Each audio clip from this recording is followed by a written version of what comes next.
Oke, kita belajar sekarang tentang konsep mol ya. Apa itu mol? Mol merupakan satuan untuk jumlah zat ya, di mana 1 mol zat itu mengandung partikel sebanyak 6,02 kali 10 pangkat 23 ya. Jadi banyak sekali ya. 1 mol itu sama dengan 6,02 kali 10 pangkat 23 partikel ya. Nah, konsep mol ini sangat penting dalam pembelajaran stoikiometri ya. Karena ini nanti sangat penting dalam digunakan untuk perhitungan-perhitungan kimia ya. Nah, ada pun yang harus kita kuasai terlebih dahulu adalah rumus-rumus mol ya. Di mana rumus-rumus mol 1 mol sama dengan gram per AR ya. Ini digunakan untuk atom ya. Mol sama dengan gram per AR digunakan untuk atom. Nah, yang kedua mol sama dengan gram per MR. Ini digunakan untuk senyawa ya. Untuk rumusnya ini jangan sampai tertukar nanti ya. Kemudian mol sama dengan volume dibagi 22,4.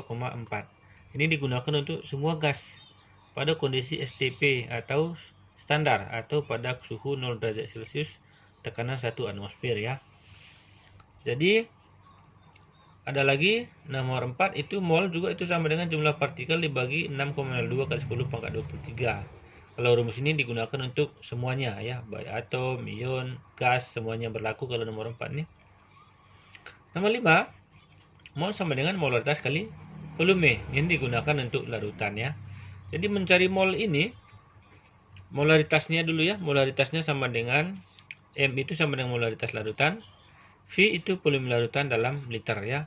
Jadi nanti kalau untuk mencari mol itu sesuaikan dengan apa yang diketahui ya. Nah, apa yang diketahui baru sesuaikan dengan rumusnya gitu ya. Nah, misalnya seperti ini. Ubahlah ke dalam satuan mol katanya. Nomor 1 ini kita punya 23 gram natrium ArNa sama dengan 23. Ini adalah unsur ya. Ataupun atom. Jadi kita gunakan rumus 1 untuk mencari molnya ya. Nah, jadi coba kalian perhatikan ke sini. Kita punya 23 gram logam natrium ya. Natrium.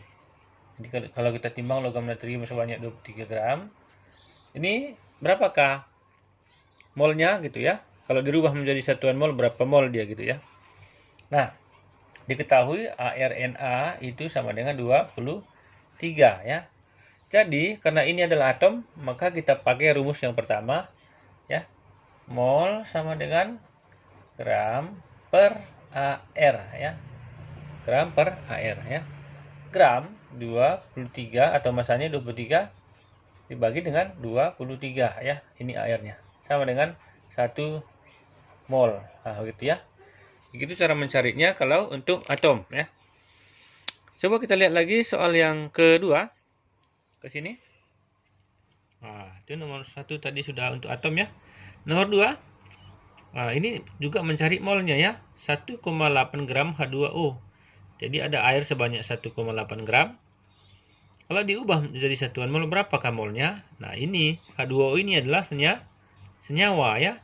Jadi yang diketahui juga MR-nya nih ya. Kalau nggak diketahui MR-nya, nanti kita cari MR-nya dulu. Kayak rumus kemarin ya. Nah, ini jawabannya ya. Ini nomor 2 tadi. Mol sama dengan gram per MR. Kenapa gram per MR? Karena H2O ini adalah senyawa. Gramnya 1,8, MR-nya 18, maka dapatnya adalah 0,1 mol ya. Seperti itu untuk nomor 2. Jadi, kita lihat lagi nomor 3. 11,2 liter gas H2 jika diukur pada STP. Nah, jadi ini kita pakai rumus yang ini tadi nomor 3 nih. Mol sama dengan volume dibagi 22,4 ya. Ini dia, kita lihat nomor 3 tadi.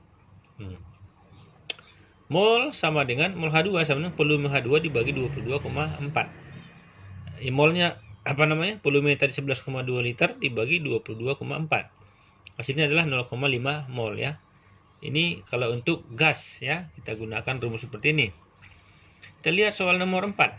Nah, ini 3,01 ke 10 pangkat 23 H2O. Ini artinya jumlah partikelnya, ada air yang jumlah partikelnya 3,01 01 kali 10 pangkat 2/3. Berapakah molnya ya? Kalau kita rubah menjadi satuan mol, berarti ini karena ada jumlah partikel di sini, kita gunakan rumus yang keempat tadi. Yang ini ya. Mol sama dengan jumlah partikel dibagi 6,02 kali 10 pangkat 2/3. Nah, jadi jumlah partikel yang tadi ini adalah rumus dibagi jadi dapatnya 0,5 mol ya. Kemudian kita lihat soal yang ke-5. Jadi soal yang ke-5 ini kita punya 500 ml larutan HCl. Molaritasnya 0,1 molar ya. Ini kita gunakan rumus yang ke-5 karena ini adalah larutan ya. Jadi ini rumusnya. Ya. Mol HCl diketahui molaritas HCl tadi kan 0,1 molar ya. Volumenya 500 ml. 500 ml harus kita rubah ke dalam liter jadi 0,5 liter ya. Jadi mol HCl sama dengan M kali Pi. Maka hasilnya adalah 0,1 ini tadi dikali 0,5 ini tadi sama dengan 0,05 mol ya. Jadi begitu cara mencari mol. Jangan sampai ketukar ataupun tidak sesuai dengan rumus ya. Ini untuk mencari molnya itu sangat mudah, tapi kita harus hati-hati dengan rumusnya ya. Harus dilihat dulu, dilihat soalnya, dilihat rumusnya, cocokkan dengan rumus. Kemudian baru kita kerjakan ya. Begitu dulu untuk konsep mol, untuk mencari mol. Terima kasih.